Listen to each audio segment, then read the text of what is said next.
Welcome to the Sports Arena, your front row ticket to the best in sports talk and entertainment. Great analysis, top name guests, and news you can use from the sports landscape.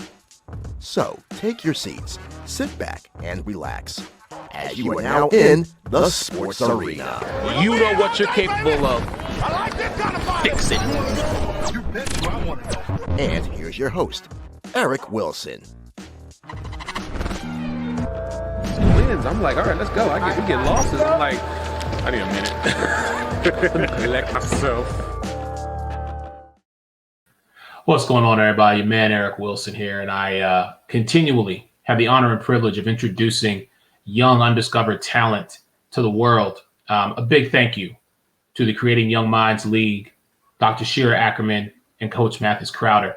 So the young gentleman I'm bringing on today, I'm very interested in his story for a couple of reasons. But the main one is, if you look all over his social media, which is at C5, that's CEEFIIVE, it's all about a great man who we lost way too soon in Kobe Bryant. So I definitely want to get the impact that he made on this young man's life.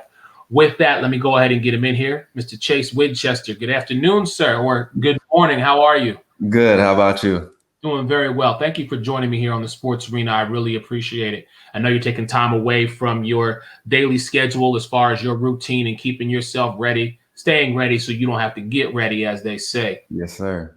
Can you talk to me, though, a little bit about your time at the University of Nebraska? Like, what brought you to Nebraska, basketball, the whole entire, just give people a little insight into Chase Winchester. Before I went to Nebraska Kearney, I was at a junior college in Casper, Wyoming, and I had been playing good and things like that, but wasn't getting really the looks that I wanted to. So I ended up getting a call from Coach Kevin Lofton at the University of Nebraska Kearney. I ended up going there. I loved the program. I loved the community. They were also loving there and everything. And I really had a good 2 years, my junior, senior year there, started both years. And it was a great program. I had a great coach, taught me how to be more of a point guard instead of like a combo guard. So I'm thankful for him. So talk to me about your transition from the University of Nebraska to, in fact, now being with Creative Young Minds. And you are on the Undiscovered Talent, or I'm sorry, tell me your team name. I apologize. Yes, the Undiscovered team. Undiscovered team. Thank you. Yes, Thank you. Yes, sir. So talk to me about them. Well, after I graduated UNK, which was like during quarantine, I didn't really know what the next step was. I know I wanted to go pro, but I wasn't for sure how to take those steps. I had been training with a guy, and he had been working overseas and, for G League teams and things like that. So he was well connected. One day he sent me like a ad or a flyer on Instagram, and it was like a TBL tryout. So I ended up going to that in Enid, Oklahoma. And that's where I found Dr. Ackerman and Coach Mathis Crowder. And so, it's been a great bond ever since. And how long have you been with the organization? Like six months now. Okay. Yes, sir. And in your transition from Nebraska to the CYM, just really quick, what has been one of the key factors of why this program works so well? They actually care, and it's hard to find people, especially in the pro level, that actually care about you, your well-being, about you growing as a person. It's on both sides, on the court and off the court. They really care about you. And so I'm very appreciative for that. Yeah. Speaking of caring,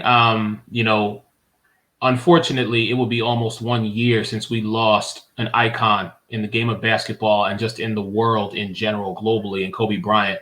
And if anybody looks at your social media, he is all over there. So can you just talk to me about the impact that Kobe Bean Bryant had on you, sir? Well, his impact has really been, it's kind of hard to put in words, but his mental, the mental aspect that he came with to the game, the way he approached the game.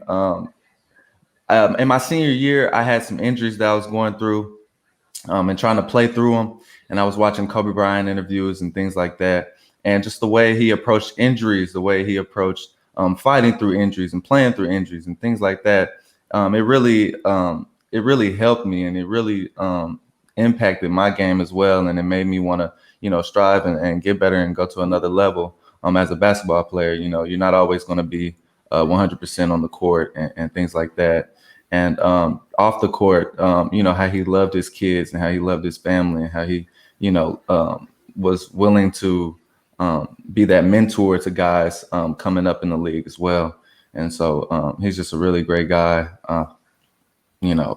It's kind of tough, kind of talking about it. But no, listen, I totally understand. And I know, like I said, as we come up on that unfortunate 1 year mark, I know a lot of people are really beginning to remember and reflect on his life. And so I just, like I said, I just wanted to get how a global icon impacted future generations of not only men, but athletes and players alike. So Chase Winchester, thank you so much for your time here today on the Sports Arena. I really, really appreciate it. Best of luck in your continued journey, sir. I look forward to talking to you more as the CYM continues to develop these great young men such as yourself. Thank you so much. Yes, sir. Thank you for having me. Appreciate you. As always, ladies and gentlemen, creating young minds. If you have not seen this basketball league, this team, you need to take note, because these Dr. Ackerman and Coach Crowder, what they do is develop these young men and get them prepared for life both on and off the court. Your man, Eric Wilson, Sports Arena. Everyone have a great day. I will definitely talk to you soon. See ya.